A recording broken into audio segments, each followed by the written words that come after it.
workers a break and to honor Yahweh as the giver of all goods and the Lord of the land.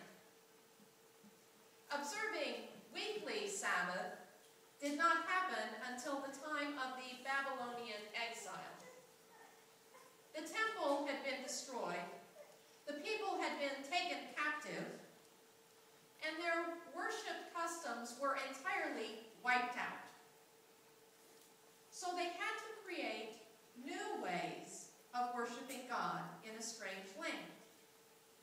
And part of their new pattern became a day of rest, a weekly Sabbath.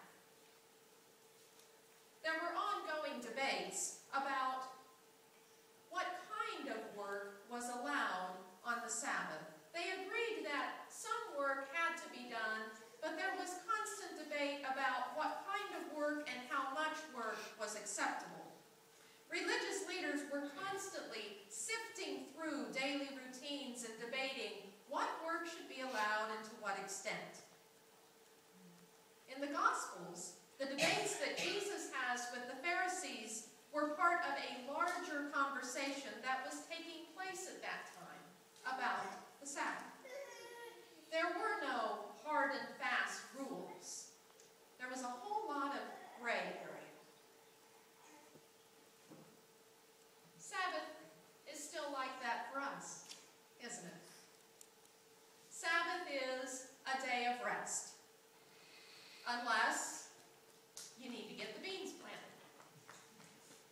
Sabbath is a day of rest, unless you've got a neighbor who needs help repairing a fence. And of course, if people didn't work on the Sabbath, we couldn't go eat at Puffy's after worship. Like the Israelites, we struggle with what is and is not acceptable work on the Sabbath, and what it really means to rest. Last summer, while I was taking classes at St. Paul's Seminary, a colleague of mine referred to Sabbath as my day off. Well, our instructor, the Reverend Dr. James Reed, corrected her, and we received a 20-minute lecture about the meaning of Sabbath. I actually remember a lot of it because it was very enlightening. But let me just say this. Sabbath is more than just a day off. Sabbath is a time of rest, but it is a time of rest in the Lord. Sabbath is not about putting our feet up to watch a ball game, or catching up on the laundry, or immersing ourselves in a good novel. Sabbath is a time to quiet our minds, our hearts, and our bodies, and to open ourselves up to the presence of God, so that God can work within us and through us. God wants us to rest so that we can hear God speak to us and experience grace.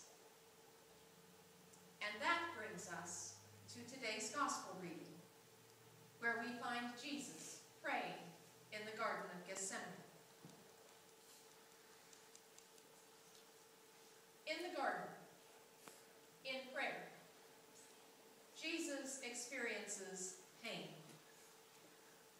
He began to be distressed and agitated. He threw himself on the ground and prayed that if it were possible, that the hour might pass from him. Jesus' comment to Peter, where he says, "Can you not keep watch with me for 1 hour?" indicates that Jesus spent at least an hour with that one prayer. God, please, if there's any way, don't let this happen.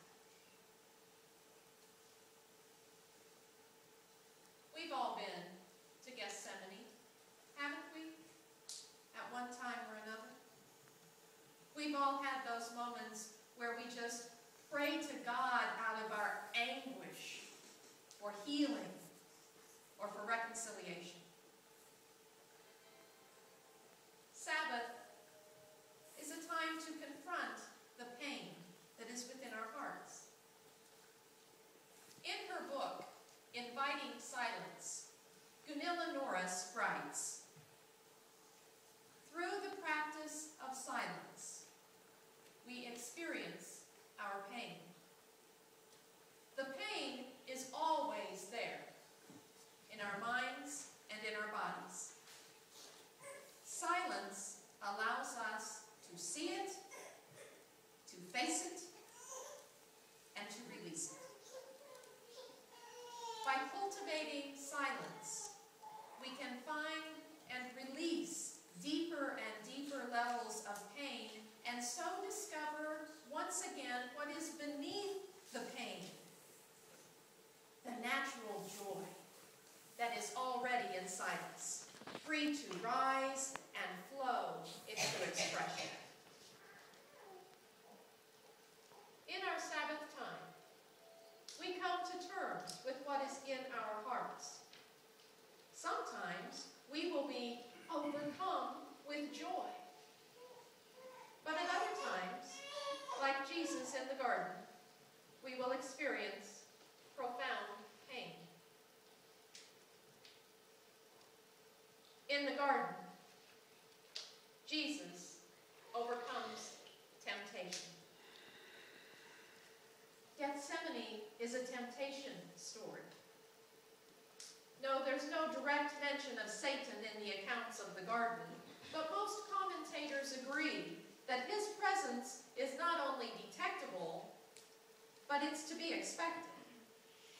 Craig Blasing interprets the garden scene like this: "As Jesus saw the cup of wrath approaching, with all of its horror and desolation of abandonment by the Father, Satan, in characteristic fashion and with all his power of deceit, focused his utmost energies at this most precise moment of Christ's contemplation with the suggestion, 'This doesn't have to happen to you.'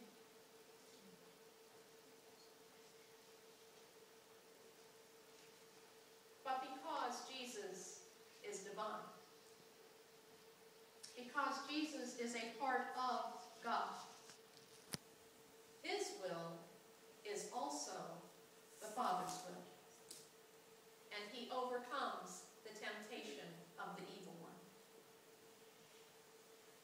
And so it is with us.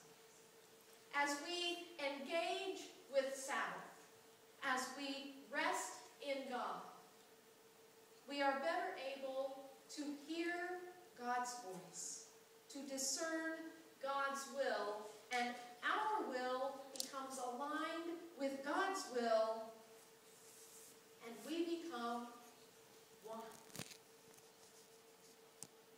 And we are led not into temptation,